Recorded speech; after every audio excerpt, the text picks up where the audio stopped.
So far, we have briefly touched upon the concepts of exercise and assignment. Now, let's take a closer look as to what they are and how they affect options buyers and sellers.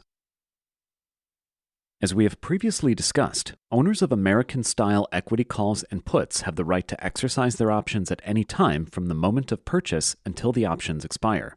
Conversely, writers of these options may be assigned as a result of the exercise at any time until the contract expires. So, how does a buyer go about exercising their option?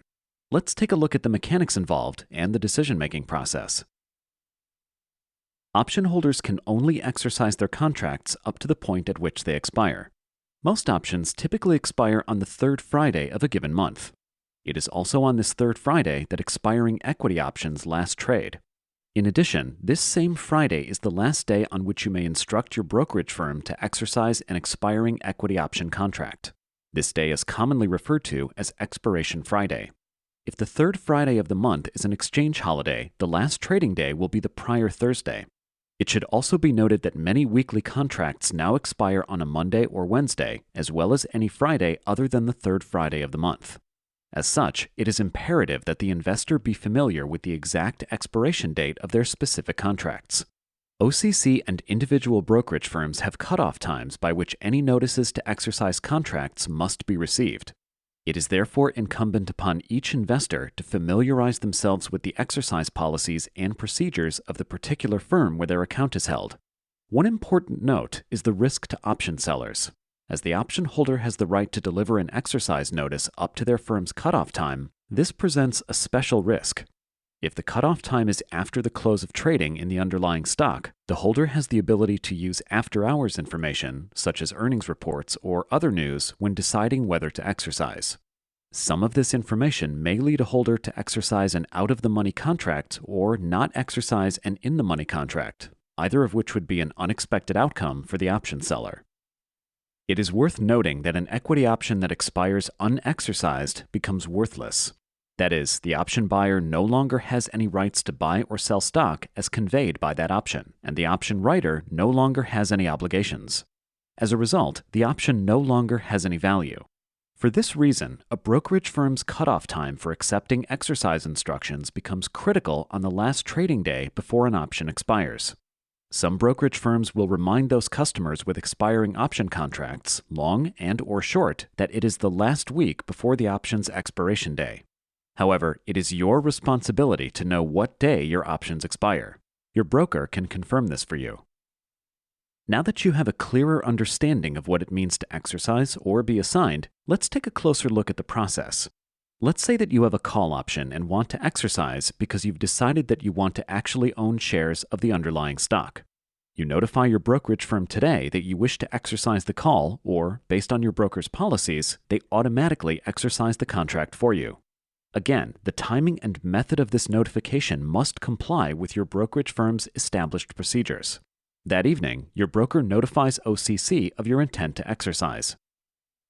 After all exercise notices are received, OCC initiates a random assignment process whereby OCC randomly selects one of its clearing member firms, a firm with a customer who has sold an identical call, and notifies them of an intent to exercise. The firm receiving this notice may be your own brokerage firm or one of many other OCC member firms.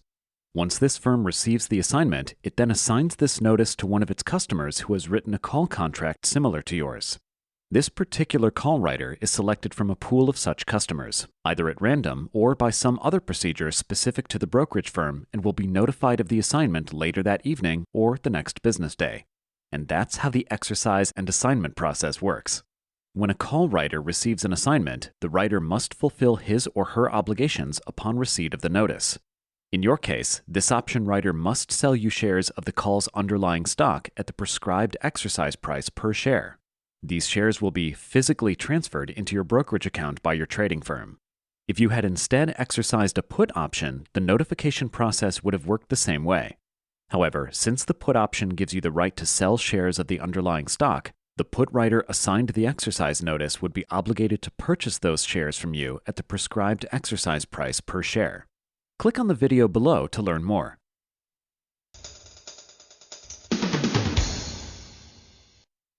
So what is assignment? Assignment is the notification that an option seller receives when a long option holder exercises the option. This is when the seller's obligation to perform under the contract kicks in. If a short call position is assigned, the writer must sell the stock at the strike price per share to the exerciser. If a writer of puts is assigned, he must buy the stock, the underlying, from the exerciser at the strike price per share. Remember, as the owner of an equity option, you have the right, but not the obligation, to exercise your option contract at any time during its lifetime, for example, on or before its last day of trading. Historically, however, most option owners and writers choose to close their option positions with an offsetting closing transaction in the marketplace prior to expiration. Knowledge of the exercise, assignment, and settlement process we just discussed is extremely important. If you are an option owner, such an understanding will help you determine whether exercising an option contract is financially more advantageous than an offsetting sale of the option in the marketplace. In making this decision, there are two primary considerations. First, can you close out your option at a price greater than the option's intrinsic value? If so, there is a strong case for you to do so. Note, however, that this consideration becomes moot very close to expiration because options tend to trade close to their intrinsic value. Second, what position, if any, do you want to have in the underlying stock? Always consider your financial situation and discuss with your broker the cash and margin requirements, costs of exercising, and possible tax ramifications before making any decision on whether or not to exercise an option contract. Click on the exercise scenario below to learn more. With shares trading $62.50, your $60 strike call is in the money by $2.50, which would be the value gained by exercising the long call. However, if it is possible to sell the contract for $3 in the open market, you would gain an extra 50 cents or $50 per contract by selling to close. As options can only be exercised for their intrinsic value, it may be more advantageous to close out the contract and capture any remaining time value rather than exercising. In fact, OCC data tells us that, historically, more than 70% of all option contracts are closed out ahead of time rather than being exercised.